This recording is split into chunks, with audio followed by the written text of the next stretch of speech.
열방은혜교회 7월 17일 성경 본문을 봉독하겠습니다. 설교의 주제는 어떤 선택이고 본문은 사무엘상 20장 30절로 34절의 말씀입니다. 사울이 요나단에게 화를 내며 그에게 이르되 패역무도한 계집의 소생아 네가 이새의 아들을 택한 것이 내 수치와 내 어미의 벌거벗은 수치됨을 내가 어찌 알지 못하랴. 이새의 아들이 땅에 사는 동안은 너와 네 나라가 든든히 서지 못하리라.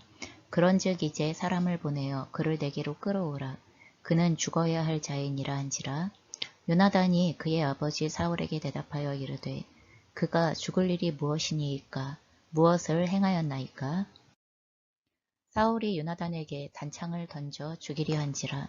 요나단이 그의 아버지가 다윗을 죽이기로 결심한 줄 알고 심히 노하여 식탁에서 떠나고 그 달의 둘째 날에는 먹지 아니하였으니 이는 그의 아버지가 다윗을 욕되게 하였으므로 다윗을 위하여 슬퍼함이었더라. 아멘.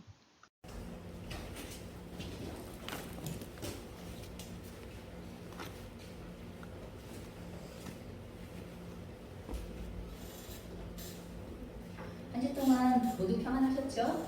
네. 건강한 모습으로 뵙게 되어져서 감사합니다. 자, 오늘 말씀 시작하도록 하겠습니다. 저희는 지난 주일에 골리앗을 상대하여서 승리를 거두는 다윗의 믿음에 대하여서 함께 말씀을 나누었습니다. 이것으로 인하여서 이스라엘은 블레셋을 상대로 하여서 큰 승리를 거두게 되었고 그리고 또한 이스라엘에 가득 찼었던 두려움의 그림자는 사라지게 되어졌습니다. 단숨에 두려움은 사라지고 환호와 그리고 감격이 가득한, 여러분 지난주에 그렇게 훈훈한 마무리를 저희가 했습니다. 자, 그렇다면 우리가 생각할 때 앞으로의 전개가 어떻게 되어져야 할 것 같습니까? 당연히 다윗을 통하여서 이스라엘을 구원하신 하나님의 도우심에 대하여 감사하고 그리고 또 영광을 돌리면서 사울은 다윗을 아끼고 귀하게 여기면서 협력함을 통하여서 이스라엘을 더욱 강성하게 세워가는 일들이 펼쳐지고 그리고 또한 그 과정들을 통하여서 다윗은 다음 왕으로서의 준비를 순조롭게 이어나갈 것이라고 그럼 우리는 이렇게 예측하는 게 일반적인 예측으로는 그게 맞는 예측이겠죠. 우리는 다 그런 전개가 펼쳐지기를 기대하며 사무엘상 18장으로 넘어오게 되어질 겁니다. 하지만 이어지는 사무엘상 18장부터 20장에 이르러서는요. 우리가 생각하는 예측 밖에 전혀 뜻밖의 상황이 펼쳐지는 것을 보게 됩니다. 그러면 이 예측 밖의 상황은 이러한 사건을 통하여 일어나는데 사무엘상 18장 6절로부터 8절의 말씀입니다. 저희가 함께 읽겠습니다. 시작. 무리가 돌아올 때 곧 다윗이 블레셋 사람을 죽이고 돌아올 때에 여인들이 이스라엘 모든 성읍에서 나와서 노래하며 춤추며 소고와 병쇠를 가지고 왕 사울을 환영하는데 여인들이 뛰놀며 노래하여 이르되 사울이 죽인 자는 천천히요 다윗은 만만이로다 한지라. 사울이 그 말에 불쾌하여 심히 노하여 이르되 다윗에게는 만만을 돌리고 내게는 천천만 돌리니 그가 더 얻을 것이 나라 말고 무엇이냐 하고 그날 후로 사울이 다윗을 주목하였더라. 그럼 이 사건이 벌어지게 되어집니다. 여러분 그 블레셋과의 전쟁에서 승리하고 돌아오는 군인들을 맞이하기 위하여서 이스라엘 백성들이 환호하고 나아가면서 퍼레이드가 진행되어지고 있는 그런 상황이에요. 거기에서 여인들이 기뻐하고 뛰놀면서 소리를 높여서 외치기 시작해요. 어떻게 해요? 사울이 죽인 자는 천천히고 다윗은 만만이로다. 그럼 지금 여인들이 이 소리를 외칠 때 이것은 사실은 비교를 하기 위하여 외친 소리는 아닙니다. 사울에게 공을 돌리고 그리고 또한 이 전쟁에서 승리를 이끌어준 다윗에게 공을 돌리고 하는 사울에게나 다윗에게나 함께 공을 돌리기 위한 외침이었던 것에 불과한데도 불구하고 실제로 이 소리가 어떻게 해석되어질 수 있냐 하면 이 전쟁에 공을 세운 주인공은 다윗이야 라고 이렇게 다윗을 돋보이게 만드는 이런 외침이 되어줄 수 있었던 것이죠. 그래서 이 소리 때문에 사울은 심히 불쾌해졌습니다. 그리고 분노하는 상태에 이르게 되어집니다. 그리고 나서 사울은 다윗을 자신의 왕권을 위협하는 존재로 마음에 불편한 심증을 굳히게 되어지고 그리고 다윗이 혹시 나의 왕권을 위협하는 행동을 하는 것이 아닐까라는 것에 대하여 다윗의 일거수일투족을 주목하여 살피게 되어지는 이런 일들, 그 집중하게 이목을 집중하여서 보게 되어지는 상황이 펼쳐졌다고 성경은 이렇게 이야기하고 있는 것입니다. 우리는 생각해 볼 수 있습니다. 사울은 왜 이런 해석을 했을까라는 것에 대하여. 그러면 어떤 사건이 하나 펼쳐졌을 때 그 사건을 해석하는 방식은 굉장히 여러 가지가 되어질 수 있는데 왜 사울은 이렇게 해석할 수밖에 없었을까 하는 것에 대하여 우리가 고민을 해볼 수가 있습니다. 만약에 사울에게 이스라엘의 진정한 왕이 하나님이시고 그리고 자신은 하나님을 대행하여서 왕이라는 직임을 가지고서 하나님의 나라와 백성들을 섬기는 종이라는 것에 대하여 여러분 사울은 지금 이스라엘의 왕이자 하나님 앞에서 하나님의 종인 거죠. 이러한 생각을 가지고 있었다면 자기의 위치에 대한 자기의 직임에 대한 위치를 이렇게 가지고 있었다면 블레셋과의 전쟁을 하나님께서 주도하시는 전쟁으로 볼 수 있었을 것입니다. 하나님께서 누구를 사용하셔서 승리하게 하셨든지 하나님의 이름이 높임을 받으시고 그리고 또한 이스라엘 백성들에게 평화가 임하게 되어졌다면 여러분 그것으로 인하여서 감사하고 그리고 또한 그것으로 인하여서 찬양하면서 하나님께서 사용하신 이 전쟁을 이기게 하시기 위하여 사용하신 다윗을 사랑하는 마음으로 아끼고 수용하고 그리고 협력하는 과정으로 나아갈 수가 있었을 것입니다. 그런데 문제는 여러분 사울은 지금 이스라엘이 하나님의 나라로서 대하고 있는 것이 아니라 이스라엘을 하나님의 나라 자신을 하나님께서 세우신 왕으로서의 하나님의 종이라는 관점으로 대하고 있는 것이 아니라 이스라엘은 나의 나라이고 그렇죠? 이스라엘은 지금 나의 나라라는 거예요. 그리고 다윗은 나의 왕권을 위협하는 위험한 인물이라는 관점에서 여러분 이 다윗을 대하는 태도가 지금 결정이 되고 있다는 것입니다. 우리의 인생 속에서 우리는 참 미련해질 때가 있는데 그건 바로 하나님께서 우리에게 은혜로 허락하셨던 것을 마치 내가 잘나고 내가 너무 열심히 노력해서 그래서 얻게 되어진 결과물인 것처럼 그래서 지금 내가 얻은 것은 나일 거야 라고 이렇게 착각하게 되어지기 시작하면서부터 우리는 그러면서 비극이 시작되어지고 미련해지기 시작하는 상황에 접어들게 된다는 것입니다. 여러분 우리가 억대의 연봉을 받는다고 칩시다. 여러분 내가 잘나서 받을 수 있는 억대의 연봉입니까? 하나님께서 억대의 연봉을 받을 수 있는 그럼 그 노력을 했을 때의 결과를 얻을 수 있는 그 모든 상황과 환경들과 건강과 지식과 그럼 이것들을 허락하지 않았다면 그것을 도울 수 있는 사람들을 허락하지 않았다면 그것이 그 결과를 만들어낼 수 있는 기회들을 허락하지 않으셨다면 그럼 그렇다면 억대의 연봉이 가능합니까? 아니죠. 여러분 우리는 내가 그만큼 노력하고 애썼기 때문에 그 결과를 얻었다고 1차적인 것만 생각하지만 그 1차적인 것이 가능할 수 있도록 2차, 3차적으로 하나님께서 허락하고 계시는 상황과 환경들의 모든 경륜, 하나님의 모든 경륜을 놓쳐버릴 때가 너무나 많아요. 그래서 하나님께서 은혜로 허락하셨던 것이 어느 순간에 당연한 것, 하나님께서 호의로 베푸신 것들이 어느 순간에 마땅한 것, 내가 누려야만 하는 것, 그리고 내가 받아야만 하는 것, 내가 얻어야만 하는 것, 그리고 나의 것, 여러분 이렇게 규정되어지는 순간부터 그것을 위협한다고 여겨지는 모든 것은 사실은 하나님께서 합력하고 소원을 이루게 하시기 위하여 주시는 사람들이고 그리고 기회이고 그리고 방법들인데도 불구하고 우리는 그 모든 것들은 나의 중심적인 관점에서 배타해야 할 것 그리고 나를 위협하는 것으로 치워버려야 할 것이라고 이렇게 해석하게 되어질 때 여러분 그때부터 우리의 인생은 외롭고 힘든 싸움이 벌어지는 것이고 더 이상 하나님은 나의 편이 아닌 거죠. 더 이상 그 상황과 환경을 허락하시고 나에게 주시는 모든 사람들을 허락하시는 하나님은 더 이상 내 편이 되어지지 않는 것입니다. 내가 더 이상 하나님 편에 있지 않기 때문에 하나님이 내 편이라고 여기지 않게 되어지는 상황이 발생된다는 것입니다. 여러분 그래서 사울에게 이스라엘의 왕을 맡기셨던 분은 하나님이십니다. 그러니 사울의 특점은 어떤 상황에서라도 하나님과의 관계성 속에서 온전한 관계를 유지하면서 그 부르심에 충성스럽게 응답하는 것을 살펴야 하는 것 여러분 이게 사울이 어떤 상황 어떤 순간 속에서도 놓치지 말아야 할 사울의 충성됨입니다. 사울의 신실함이고 그리고 사울의 하나님의 부르심 앞에서의 온전한 응답이어야 하는 것입니다. 옆에서 누가 뭐하고 있든지 상관없이 그러면 그들이 어떠한 방법으로 하나님께서 합력하여 선을 이루게 하실지는 하나님의 일하십니다. 단지 그 상황 가운데에서 하나님의 부르심 앞에서 하나님의 이끄심 앞에서 나는 그럼 어떻게 행동할 것이고 선택할 것인가를 우리는 결정을 해야만 하는 것입니다. 그 사람들 때문에 내가 이렇게 선택할 수밖에 없다. 이게 아니에요. 그 사람들이 그렇게 움직이는 건 하나님의 이끄심 가운데에서의 그들의 선택이에요. 그러나 그들의 선택들 과정 속에서 내가 어떤 선택을 할 것인가는 하나님의 이끄심 앞에서의 나의 선택이어야 한다는 것을 절대로 놓쳐서는 안 된다는 것입니다.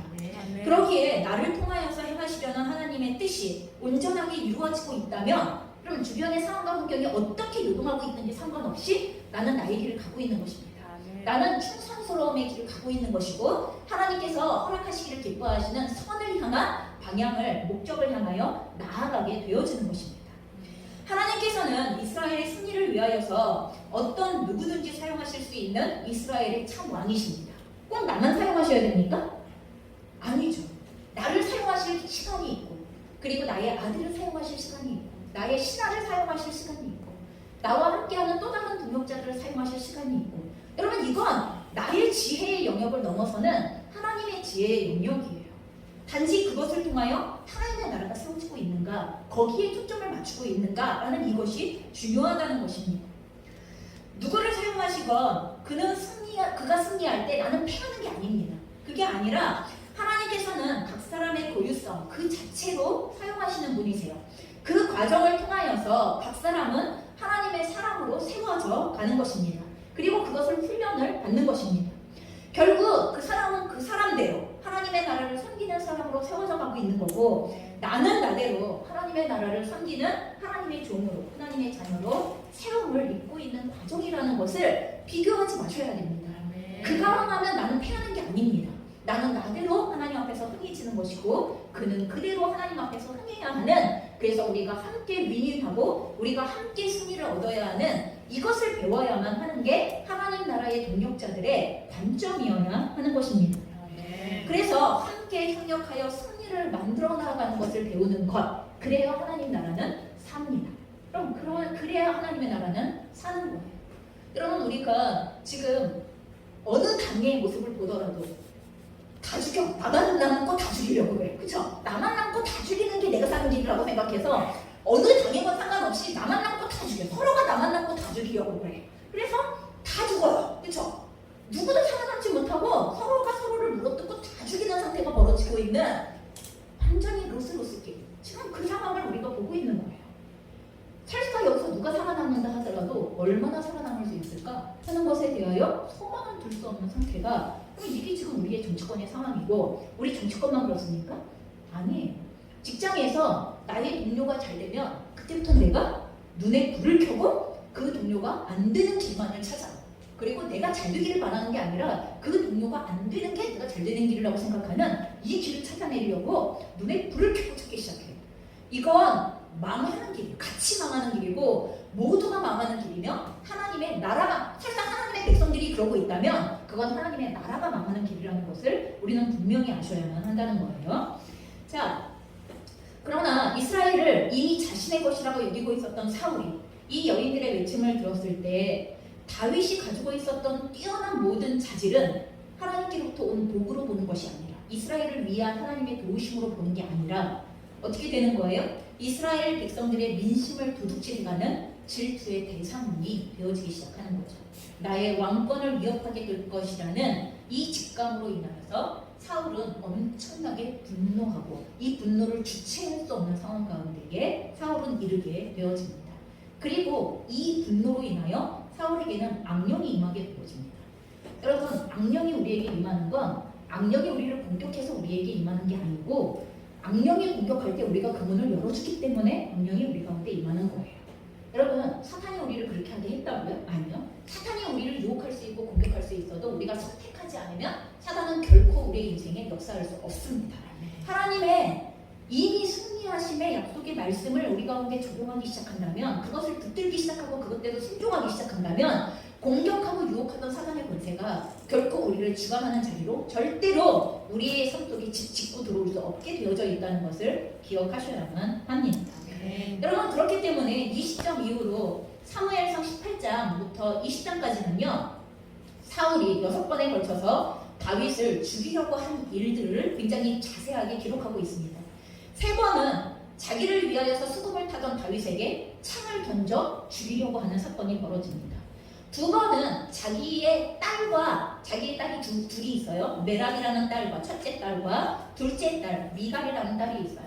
나의 딸과 혼인시켜주겠다는 이유로 블레셋의 심각한 전쟁의 가장 앞에, 그리고 심각한 전쟁에 가서 그 결혼 지참금으로서 그 사람의 목숨을, 블레셋의 사람들의 목숨을 베어갖고 오라고 하는 이와 같은 요구를 함으로써 사울은 그 전쟁에 나가서 다윗이 죽어 없어지기를 바라는 마음으로 그 전쟁 가운데로 내보내는 거예요. 그리고 나서 이렇게 두 번에 걸쳐서, 한 번은 메랍을 근거로 하여, 한 번은 미갈을 근거로 하여서 두 번에 걸쳐서 이러한 죽음에 덫을 놓게 되어집니다.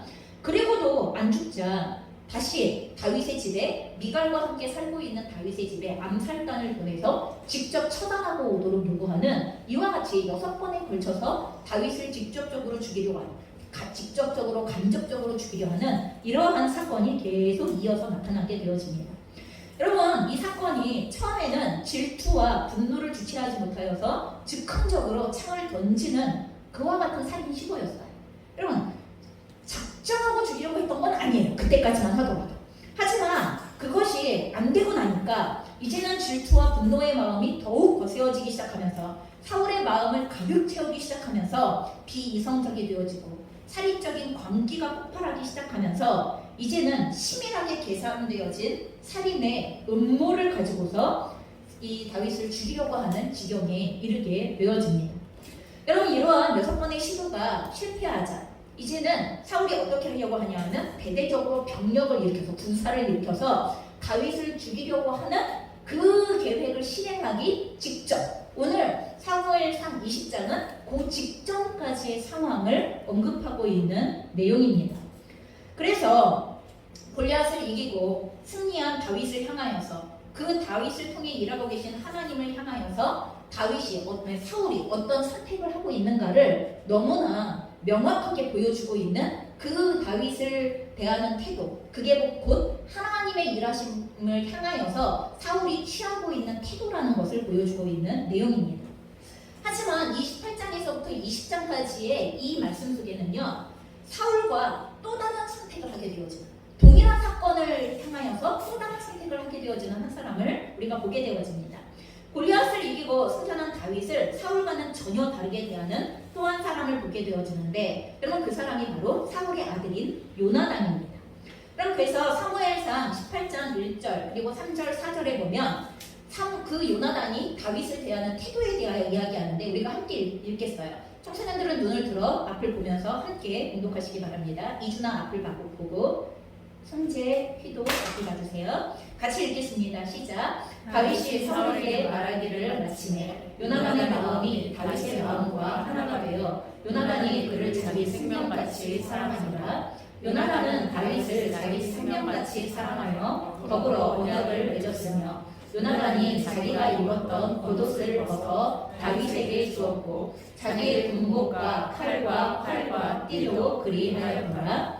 여러분, 지금 보시면 골리앗과의 전쟁을 지켜보았던 요나단은 다윗에 대하여 자기의 생명같이 사랑하였다라고 이렇게 이야기를 하고 있습니다. 그런데 사실 이 본문만을 통하여서는 이 말이 잘 이해가 되어지지 않습니다. 왜냐하면 인간적인 관점에서는요, 아무리 다윗이 전쟁을 승리로 이끌었다 하더라도 분명히 다윗을 격려할 수 있거나 아니면 다윗을 귀하게 여길 수 있는 이러한 계기가 되어줄 수 있을지는 몰라도, 아니 내 목숨과도 같이 여기는 그러한 사랑이 가능하다고? 어떻게 단번에 그럴 수가 있어? 그럼 우리는 이렇게 생각할 수 있는 의문을 가질 수가 있다는 것입니다. 그래서 우리가 한 번 더 생각해 보았을 때, 어떻게 보면 요나단은 사울보다도 다윗에 대하여서 더 위협을 느낄 수 있는 위치에 있는 그러한 사람이에요. 사울은 현재의 왕이지만 요나단은 앞으로 사울이 죽고 난 이후에 사울의 뒤를 이어서 왕으로 등극해야 할 그런 후대의 왕의 자리 가운데 올라가야 할 사람이에요. 그렇기 때문에 다윗이 사울에게 위협이 되어진다면 요나단에게 있어서는 더욱더 다윗은 위협의 요소가 될 수밖에 없는 그러한 입장 가운데 있습니다. 그러니 사울이 다윗을 위협하는 것보다 인간적으로만 보자면, 왕권을 놓고만 보자면 요나단은 더욱 치열하게 다윗과 경쟁해야 하고 그리고 다윗을 죽여 없애야 하는 위치 가운데 있는 게 그게 인간적으로는 맞는 해석이라고 볼 수가 있다는 것입니다. 하지만 요나단이 오늘 아까 우리가 읽었던 것처럼 자기의 숙명과도 같이 다윗을 사랑하게 되었다? 어떻게 그럴 수 있었느냐는 것입니다. 그 이유를 우리가 사무엘상 14장에서 살펴볼 수 있습니다. 사무엘상 14장 6절에 보시면 저희가 함께 읽겠습니다. 요나단이 자기의 무기를 든 소년에게 이르되 우리가 이 할례같이 않은 자들에게로 건너가자. 여호와께서 우리를 위하여 일하실까 하노라. 여호와의 구원은 사람이 많고 적음에 달리지 아니하였느니라. 여러분 사무엘상 14장의 내용은 무엇이냐 하면 블레셋과 이스라엘 사이에 역시 대치하고 있는 전쟁의 상황이에요. 그래서 이 전쟁에서도 이스라엘은 블레셋을 두려워하여서 쉽게 전쟁에 앞서 나아가지 못하고 있었던 이런 상황입니다. 그 전까지는 사울 왕이 하나님 앞에 믿음을 가지고 그리고 하나님께서 허락하여 주시는 약속의 말씀을 가지고 담대하게 나가서 블레셋과 전쟁을 치르고 승리를 거두고 했던 것이 그럼 그게 앞에까지 있었던 일인데 이 14장부터는 어떤 일이 벌어졌냐 하면 실제로 그렇게 하지 않았어요. 사울은 이때부터 스스로가 전쟁을 일으켜요. 스스로가 전쟁을 일으켜서 왕권을 강화하기 위한 전쟁 그리고 자기가 원하는 전쟁을 일으켜서 자기의 왕권을 강화하기 위하여 이스라엘 백성들을 자기에게로 모으기 위하여 이런 전쟁을 일으키고 있었던 상황이라는 것입니다. 이러한 상황 속에서 누구도 앞서서 이 전쟁에 나가지 못하고 있었던 상황에서 적어도 이때 요나단은 어떻게 생각했어요? 이 전쟁을 하나님을 위한 전쟁으로 여겼습니다. 그리고 이스라엘의 왕이신 하나님의 이끄심을 의지해야지만 승리할 수 있는 전쟁이라고 생각했습니다. 그래서 지금 우리가 보는 것처럼 여호와의 구원은 사람이 많고 적음에 달리지 않았다라고 고백하면서 하나님께서 우리를 위하시면 우리가 승리할 수 있다. 그래서 이 전쟁을 이길 수 있는가에 대하여 요나단은 하나님께 물어봅니다. 내가 하나님 앞서 나아가 전쟁을 이끈다면 하나님께서 이 전쟁에 대하여 책임져 주시겠습니까? 라는 것들을 물어보고 하나님의 사인을 받고 그리고 나서 요나단은 기동대를 자기와 자기의 하인과 기동대로 앞서 나아가서 그 블레셋의 진영을 혼란스럽게 만들어서 이 전쟁에 그 구멍을 뚫고 나가는 승리할 수 있는 구멍을 뚫고 나가는 역할을 했던 게 이 14장에서의 전쟁에서 요나단의 역할이었습니다. 그리고 요나단은 하나님을 의지하여 치르는 전쟁이 무엇인지 그리고 또한 아무리 힘들어 보인 전쟁이라 하더라도 하나님이 함께 하신다면 승리할 수 있다는 것에 대한 믿음을 확인했던 전쟁이 바로 요나단에게 있어서 이 사무엘상 14장의 전쟁이라는 것입니다. 다시 말하여서 요나단이 블레셋과의 전쟁을 대했던 태도가 우리가 지난주에 보았던 다윗이 블레셋과의 전쟁을 대했던 태도와 똑같은 마음을 가지고 그 전쟁에 임했었던 전적이 있다는 것입니다. 하나님의 이름을 망령되이 일컫고 하나님의 백성들을 괴롭히는 블레셋에 대한 거룩한 분노를 가지고 있었습니다. 하나님을 완전히 의지하여서 전쟁에 임하였을 뿐만 아니라 그 전쟁에서 하나님께서 모든 나라의 왕이며 또한 이스라엘의 구원자이심을 드러내 보이겠다는 하나님의 사인을 구하고 그리고 하나님의 이끄심을 따라 이 전쟁을 치렀고 결과적으로 그 영광을 하나님께 돌리고 하나님의 이름을 모든 민족 가운데 드높이게 했던 그러한 전쟁이라는 것입니다. 이 과정에서 요나단은 누구보다 전쟁을 치르는 군인으로서 하나님을 사랑하는 법을 배웁니다. 누구보다 자기가 군인으로 어떻게 하나님을 사랑해야 하는 것인가, 전쟁에 앞선 군장으로 어떻게 하나님을 사랑해야 하는 것인가를 배웠어요. 그리고 거기에서 하나님을 사랑하는 길을 찾았어요. 그리고 하나님을 사랑하는 길에 순종했었던 사람이에요. 여러분, 요나단은 하나님을 깊이 사랑했을 뿐만 아니라 동일한 마음으로 하나님을 섬기며 나아가는 다윗의 모습을 자기의 모습 안에서 자기가 경험했던 과정 안에서 그대로 매치시켜서 동일시하여서 다윗의 마음이 어떤 마음이라는 걸 이해하게 되어지는 것입니다. 다윗의 마음이 얼마만큼 하나님을 사랑하고 하나님을 의지하고 있는 자인가에 대하여. 그래서 요나단이 다윗을 자기의 생명같이 여기게 되어진 건 인간적인 차원의 어떤 부분이 맞닿았기 때문이 아닙니다. 나이 차이도 있고요. 요나단이 훨씬 나이가 많습니다. 나이 차이도 있고 그리고 신분적인 차이도 있고 문화적이고 그리고 자라온 성장 배경의 차이도 있고 다윗을 오랫동안 안 것도 아니고 처음 본 사람이고 여러분 이 상황에서 그 골리앗과의 전쟁을 치르는 단 한 번의 사건으로 인하여서 다윗을 사랑하게 되었다? 여러분 이건 인간적인 차원으로서의 사랑을 말하는 것이 아니라 그가 가지고 있는 다윗 안에 가득 찬 하나님을 향한 사랑의 열정, 그 다윗 안에 가득한 하나님의 거룩함을 향한 그 열정, 이것이 요나단 안에 있던 것과 동일시하여 매치가 되어졌기 때문에 오는 여기에서 공감대를 형성한 사랑이라는 것을 이야기를 해주고 있는 것입니다. 여러분, 우리가 누군가를 사랑한다고 할 때 내가 그 사람을 사랑할 수 있습니까? 여러분, 우리는 절대 그렇게 사랑할 수 없어요. 우리가 사랑할 수 없다고 자꾸 말하는 이유는 내가 그 사람을 사랑해야 한다, 내가 그 사람을 사랑할 수 있다 없다고 말하기 때문에 그런 것입니다. 내가 그 사람과 하나가 될 수 있다, 내가 그 사람과 연합할 수 있다, 내가 그 사람과라는 관점으로 보기 때문에 그러는 건데 절대 그렇지 않습니다. 여러분, 우리가 누군가를 특히 원수까지라도 사랑할 수 있는 건 내가 하나님을 사랑하는데 하나님 안에서 하나님이 그 사람을 사랑하는 사랑의 내용이 무엇인가와 이게 공유점을 갖는 일치가 되어졌기 때문에 하나님의 그 사랑으로 그 사람을 대면하고자 하는 마음 때문에 그 사람을 사랑하는 거지, 절대로 내가 그 사람을 다 알기 때문에 그 사람을 받아들일 수 있어서, 그리고 그 사람을 이해할 수 있어서, 그리고 그 사람이 내 마음에 합당해서, 여러분, 이거 아닙니다.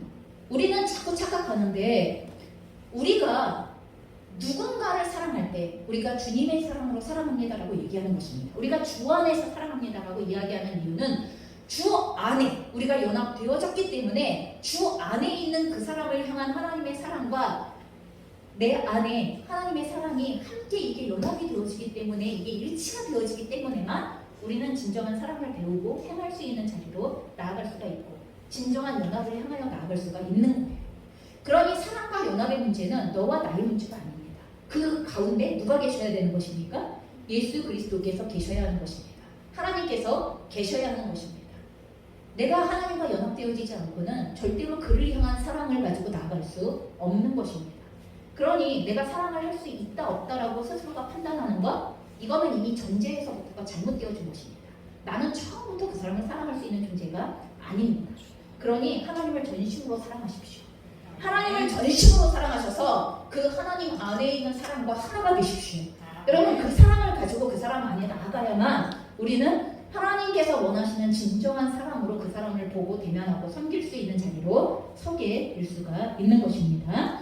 자, 사울이 다윗을 죽이려고 6번이나 직간접적으로 시도하는 이 과정에서 여러분, 요나단은 뭐 했습니까? 사울의 범죄를 적극적으로 말렸습니다. 처음에는 긴가민가 했어요. 설마 아버지가 다윗을 죽이려고 하시겠지 이렇게 생각했어요.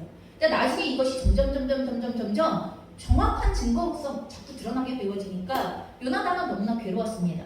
그래서 사무엘상 19장 4절부터 6절에 보면 아예 대놓고 요나단이 함께 사울에게 이렇게 말합니다. 저희가 함께 본문 읽겠습니다. 시작. 요나단이 그의 아버지 사울에게 다윗을 칭찬하여 이르되 원하건대 왕은 신하 다윗에게 범죄하지 마옵소서. 그는 왕께 득죄하지 아니하였고 그가 왕께 행한 일은 심히 선함이니이다.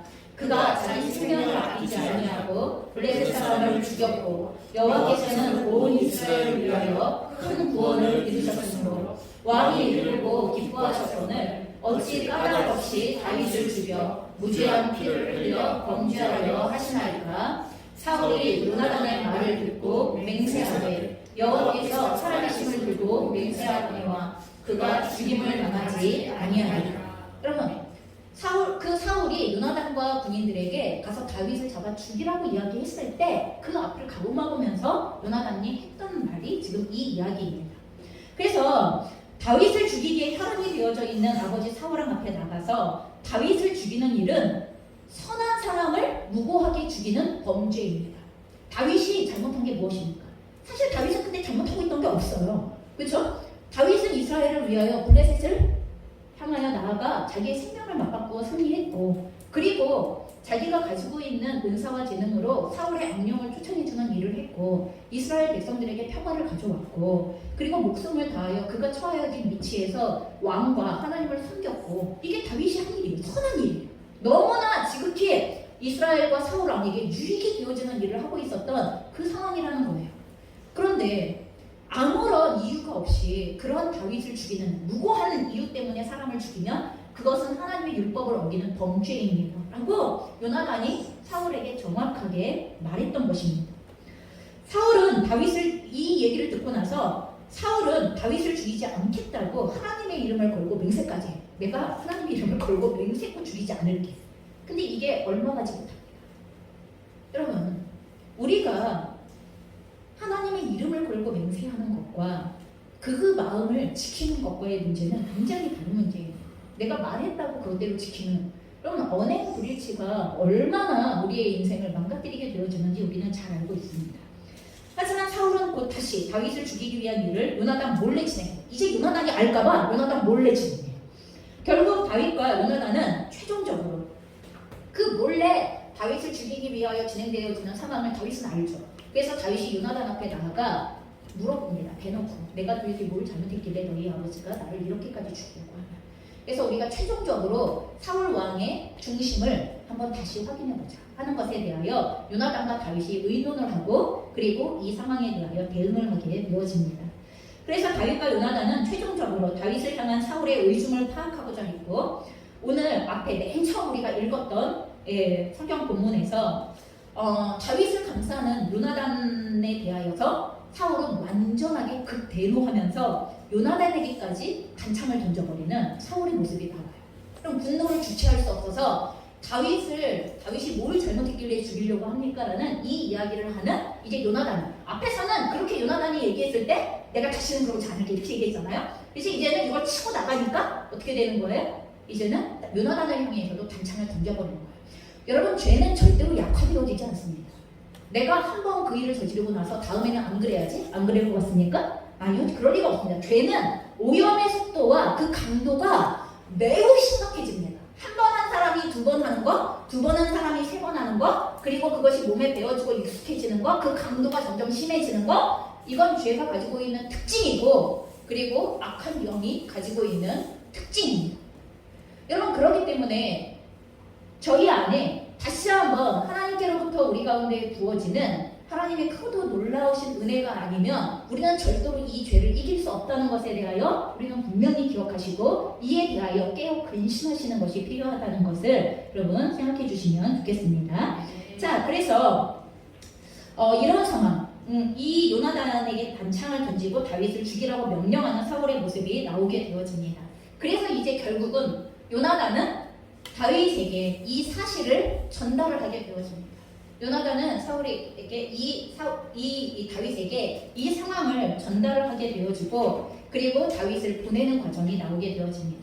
근데 이 다윗을 보내게 되어지는 과정 가운데에서 요나단은 다윗과 이런 맹세를 하게 되어집니다. 사무엘상 20장 12절에서 15절의 말씀인데 같이 공독하겠습니다. 시작. 요나단이 다윗에게 약속하였다. 주 이스라엘의 하나님이 우리의 증인이시네. 내가 내일이나 모레 이맘때에 아버지의 뜻을 살펴보고 자네에게 대하여 좋게 생각하신다면 사람을 보내어 알리겠네. 아버지가 자네를 해치지 않는다는 것을 내가 알고도 그것을 자네에게 알리지 않아서 자네가 안전하게 피신하지 못하게 된다면 주님께서 이 요나단에게 무슨 벌을 내리셔도 달게 받겠네. 주님께서 나의 아버지와 함께 계셨던 것처럼 자네와도 함께 계시기를 바라네.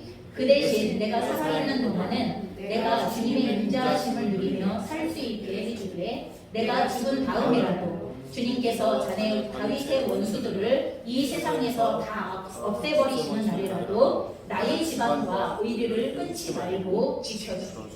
여러분, 이건 무슨 말이냐 하면 실제로 사울이 다윗을 죽이려고 하는가에 대하여 확인을 하는 과정을 통하여 사울의 마지막 의중을 확인한 다음에 그것을 내가 반드시 너에게 알려주겠다. 아버지가 너를 죽이지 않으실 것인지 죽이려고 하시는 것인지를 반드시 알려줄 것이다. 혹시라도 내가 그것을 알고도 알려주지 않아서 네가 죽임을 당하게 되어진다면 내가 하나님 앞에 벌을 받게 되어질 것이다 라고 이야기를 하면서 다윗을 살려주겠다는 약속을 하는 거죠.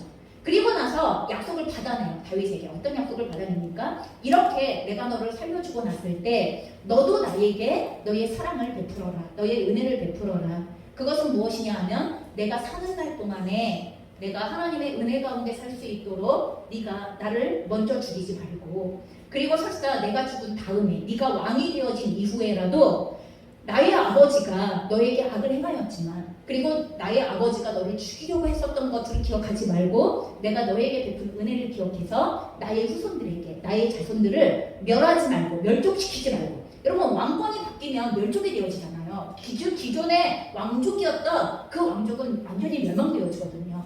그런데 나의 후손들을 멸족시키지 말고 은혜를 베풀어서 살려달라 하는 이 약속을 서로가 하는 거예요. 자, 다윗의 생명을 살려주는 것에 대하여 내가 나의 생명을 걸고 살려주겠다. 그리고 네가 나로 인하여서 생명을 건지게 되어지고 나서 너는 나의 후손들에게 은혜를 베풀어달라. 그럼 이 약속을 하나님의 앞에서 하나님의 이름으로 맹세하게 되어지는 이 과정을 걸치게 되어진다는 것입니다. 그럼 그래서 사울이 다윗을 죽이려는 마음이 확실하다면 그것을 다윗에게 알려주어서 안전하게 피신하는 것을 돕겠다는 약속이고, 또 하나는 하나님이 함께 하셔서 다윗이 왕이 된 이후에라도 요나단의 집안과 자손들을 몰살하지 말라는 내용인데, 이에 요나단과 다윗은 서로 맹세합니다. 그리고 사울이 다윗을 죽이기로 확정했다는 것을 안 요나단은 다윗에게 이 사실을 알려서 도망할 수 있도록 길을 열어줘요. 그럼 만약에 요나단이 다윗을 피신시킨 것을 알면 요나단은 죽은 목숨이에요. 아무리 아들이라 하더라도 사울의 분노를 견뎌낼 길이 없습니다. 하지만 요나단은 자기의 생명을 맞바꾸어 다윗을 살려내기로 결정을 하는 것입니다. 자, 그래서 다윗 역시 후에 이스라엘의 왕이 되어졌을 때 어떻게 합니까? 사울의 손자이면서 요나단의 아들이었던 무비보셋을 죽이지 않습니다. 죽이지 않고 살려줄 뿐만 아니라 은혜를 베풀고 왕족처럼 다윗이 왕으로서 먹는 식탁에 함께 참여하여서 왕족처럼 살아갈 수 있는 은혜를 베풀어주게 되어지는 그 역사가 열려지게 되어지는 거죠. 그래서 원수가 되어질 뻔한 두 가문이 평화의 길을 공존하게 되어져요. 평화로서 나아갈 수 있게 되어져요. 그 두 가문이 함께 살아갈 수 있게 되어지는 이러한 문을 열게 되어지는 게 요나단과 다윗의 언약 가운데 담겨져 있게 되어진다는 것입니다. 여러분, 다윗을 대하는 사울과 요나단, 그러면 이 다윗을 대하는 사울과 요나단의 태도는 완전히 다르죠. 두 사람의 태도는 다윗을 어떤 사람으로 볼 것인지에 대한 기준에 따라서 완전히 달라집니다. 나의 왕국과 왕권을 위협하는 대적자로 볼 것인가, 아니면 하나님의 나라를 세우기 위하여서 하나님께서 사용하시는 하나님의 종으로 볼 것인가. 그럼 그 사람은 누구냐는 거예요. 다윗은 도대체 누구냐는 거예요. 하나님이 그 사람을 지금 누구로 세우시는 존재인가 하는 것에 대하여 우리는 잘 생각해 보셔야 한다는 것입니다. 그리고 이 다윗을 대하는 태도가 곧바로 하나님을 대하는 태도와 직결되어집니다. 하나님께서 운행하고 계시는 상황과 환경을 대면하고 있는 태도와 직결되어지는 것입니다. 그래서 하나님을 수단으로 삼아서 나의 왕국, 나의 나라를 세우려는 사울의 태도, 그러면 이러한 모습으로 우리가 나아가게 되어질 것인지. 사울에게는 하나님 나라, 그리고 하나님은 안중에도 없어요, 이제. 그렇죠? 하나님이 행하시는 일은 이제 안중에도 없어. 뭐만 중심에 있어요? 내 나라만, 내 왕국만, 나만 중심에 있어요. 하나님이 그 일을 행하시는데, 그래서 내 왕국을 나를 위하여 세우시면 좋은 거고, 하나님조차도 이것을 하시지 않으시면 하나님도 필요 없는 거고, 하나님도 나의 대적자가 되는 거고, 사울은 이제 어느 순간 여기까지 전락이 되어져 있는 상태가 된 것입니다. 아니면 하나님을 사랑함으로 하나님의 나라를 세우려는지. 그럼 오늘 요나단은 어떤 선택을 하는 것입니까? 이 모든 상황과 환경, 이스라엘 자체가 하나님의 것이라고 보는 거고, 하나님의 나라라고 보는 거고, 하나님이 누구를 세우셔서 강성케 하시건 하나님의 경륜과 뜻이라고 본다는 것을 기억하셔야만 하는 것입니다. 하나님은 우리들에게 어떤 직위, 역할, 직업의 자리에 세우셔서도 사용하실 수 있는 분이시라는 걸 기억하십시오. 단지 내 안에 내가 어떤 모양으로라도 하나님을 존귀케 하며, 그리고 또한 하나님의 나라를 세우려 하는 중심을 가지고 있는가? 그럼 내 안에 그걸 갖고 있는가? 그렇다면 내가 목동의 자리에 있건, 군대장관의 자리에 있건, 천부장의 자리에 있건, 아니면 왕의 자리에 있건, 그러면 어떤 자리에 있건 그건 중요하지 않습니다. 하나님이 어디에 세우셔서 내가 어느 자리에서 하나님 나라를 세우려고 하는지, 하나님을 존귀케 하려고 하는지, 그럼 그것만 있다면 어디에 있는지가 중요한 것이 아니에요. 하나님이 있으라고 한 것에 있으면 되는 거니까. 그러면 절대로 누구랑 비교하지 마십시오. 누가 더 뛰어나고 누가 더 뛰어나지 않고의 문제가 아니라는 것입니다. 여러분, 우리 안에 이 중심만 있다면 어디에서 어떤 모양으로라도 하나님의 나라를 세우며 하나님을 존귀케 하려는 이 마음이 중심에 있다면 각자가 있는 곳에서 우리는 하나님의 종으로서 할 수 있는 최고의 선택을 할 수가 있을 것입니다. 비교의식에 휩싸여서나 질투와 분노에 휩싸여서 아니면 내가 승하면 누군가는 패하고 누가 패해야지만 내가 승한다고 하는 이러한 나의 나라를 세우기 위한 감정으로가 아니라 합력하여 선을 이루는 하나님의 나라를 세우는 위치 가운데 하나님의 종으로 서게 되어질 것입니다. 여러분 그리고 그런 선택이야말로 하나님의 사람들을 새기게 되어줄 것이고 하나님의 평안을 가져오게 되어줄 것이고 오늘 요나단의 집과 다윗의 집이 함께 공존할 수 있게 되어지는 것처럼 그리고 하나님의 뜻이 이루어지게 예비되어진 결과를 만들어내게 되어질 것입니다. 여러분 우리가 항상 이 선택을 하는 하나님의 종으로 우리에게 주어진 삶을 살아가실 수 있는 지혜가 있으시기를 믿음이 있으시기를 하나님의 나라 가운데 살아가고 하나님의 나라를 세우기 위하여 부름받았다라는 하나님의 주권 사상 가운데에서 우리의 삶을 하나님께 드리실 수 있게 되어지시기를 주님의 이름으로 축원합니다.